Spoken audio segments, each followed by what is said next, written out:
Baik, terima kasih Pak Hasil. Kemudian terima kasih juga.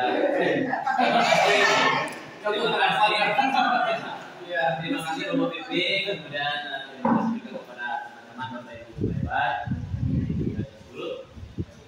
Sekarang kami akan mempresentasikan ya, sesuai dengan apa yang dikatakan oleh Pipi pada pokok 1, yaitu fokus diskusinya nilai guru penggerak.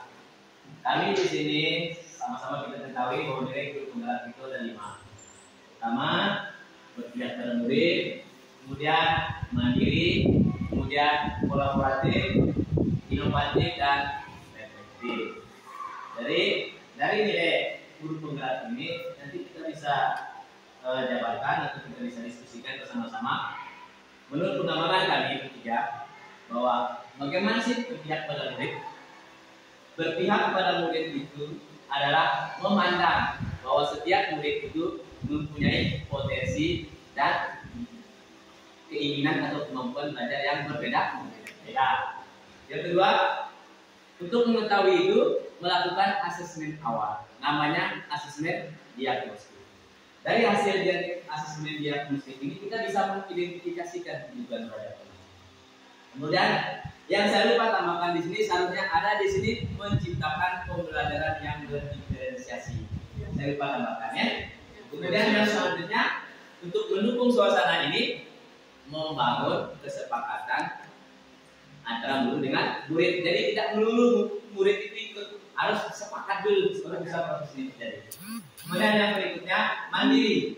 Nilai mandiri berdasarkan kesepakatan bersama kami sejajarkan di sini, bahwa murid itu dikasih kesempatan yang bersama, dikasih kesempatan kebebasan, dia bisa menentukan dengan siapa dia harus bekerja sama untuk mencapai tujuan yang kita inginkan. Jadi tidak harus kita patok dia harus seperti ini. Kemudian murid itu kita pancing bagaimana dia bisa menciptakan pembelajaran yang inovatif. Dia tidak sulit pada satu alat peraga atau apa, dia bisa berinovasi. Dia bisa menggunakan jari-jari, tangan, dengan segala macam media apapun yang ada di sekitar dia bisa dia pakai sendiri. Kemudian guru mendukung dengan aplikasi digital yang lebih interaktif. Kalau saya biasa gunakan pakai 3D deh, yang gambarnya itu. Jadi dia bisa berinteraksi langsung dengan gambar yang ada. Jadi yang kita yang penting. Kemudian nilai kolaboratifnya. Kolaboratif ini sangat penting, Bapak. Pertama, sebelum mulai proses itu, baik dalam komunitas, dalam belajar, ingat seperti instruksi dari Pak Fasil, harus ada kesepakatan. Harus ada kesepakatan. Di sini kita bisa berpendapat. Kemudian, ya, mengembangkan strategi pembelajaran. Dari situ kita akan menentukan kaya sekali kreasinya pembelajaran kita. Ibu A beride ini, Ibu C beride ini, Ibu B ini kita bisa buat. Jadi strategi pembelajaran kita itu kaya. Kemudian yang berikut, berbagi praktek baik. Seperti yang Pak Saudi ceritakan tadi, tidak ada di si A, ada di si B, tidak ada di si B, ada di si C. Begitu ya. Jadi berbagi praktek baik ini adalah bagaimana kita bisa saling mendukung dalam kolaborasi dengan tujuan yang sama. Kemudian inovatif. Nah, ini sangat penting sekali di dunia pembelajaran ini. Mengembangkan strategi, kita harus kaya lagi mengembangkan strategi, kemudian menerapkan. Jadi kita ini dituntut mampu mengembangkan dan menerapkan strategi pembelajaran. Ya. Kemudian yang berikut, memiliki referensi yang beragam. Kita jangan baper ketika ada masukan, ketika ada kritikan, ketika ada saran, ketika ada kita jangan baper. Kita harus terbuka dalam hal ini supaya kita bisa menerap pengalaman baru bisa kita terapkan kalau memang itu baik untuk pembelajaran ke depan. Kemudian yang berikutnya, terbuka. Ya, inovatif ini terbuka. Terbuka, kita siap sudah terima pengetahuan teknologi seperti apa. Terbuka ini bukan berarti kita harus terima semua. Kan ada filterisasi apa yang memang pantas dan tidak pantas yang bisa diakses oleh anak. Anak di sini kita kaya dengan referensinya, dengan inovasinya, dengan segala sesuatu yang dibutuhkan. Kemudian reflektif ini yang sangat penting. Reflektif ini kalau saya mau analogikan, coba deh kita berdiri di depan kaca, kita bercermin pada diri kita sendiri. saya ini guru, sudah nggak?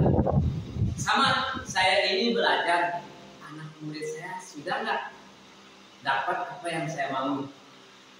Jadi selalu merefleksi proses dan hasil belajar sebelum, sedang, dan sesudah. Ini harus kita lakukan, Ibu.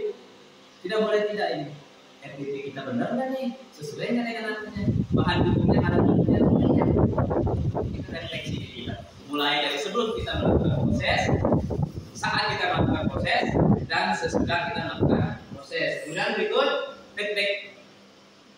Umpan balik kita butuh. Bapak mengajarnya jangan cepat-cepat ya. Ibu tadi bilang, nulis terus kemarin. Dengan ibu sekarang saya lebih asik gitu kan. Berbagi nih, anak itu punya kesempatan yang penting untuk dunia saat ini. Kita tidak bisa nolak begitu. Nah, biar ibu saja. Ibu kemarin nulis terus, dengan ibu saya lebih asik. Masuk kita Pak. Begitu dia punya inovasi, begitu dia tertarik, begitu dia suka, kita ngapain aja lewat mana aja bisa masuk kita. Ini feedback nih. Kemudian evaluasi. Jadi proses ini kita evaluasi semua. Proses kita, reaksi kita dengan murid, interaksi dengan teman-teman dan komunitas untuk mengembangkan perbaikan langkah-langkah saja. Karena hari ke hari kita harus perbaikan. Ya, jadi dari ini mungkin ibu bapak punya referensi lain, kita kaya kok dengan bahasa yang berbeda, tapi yang jelas nilai dan peran guru penggerak itu saya yakin kita sama. Ya, oke. Mungkin ini saja, saya ada panjang lebar berbicara. Kalau teman-teman mau bertanya, nanti kita sharing lagi. Kita kasih kesempatan untuk lain untuk presentasikan. Terima kasih banyak. Ini bicara, ini Bu.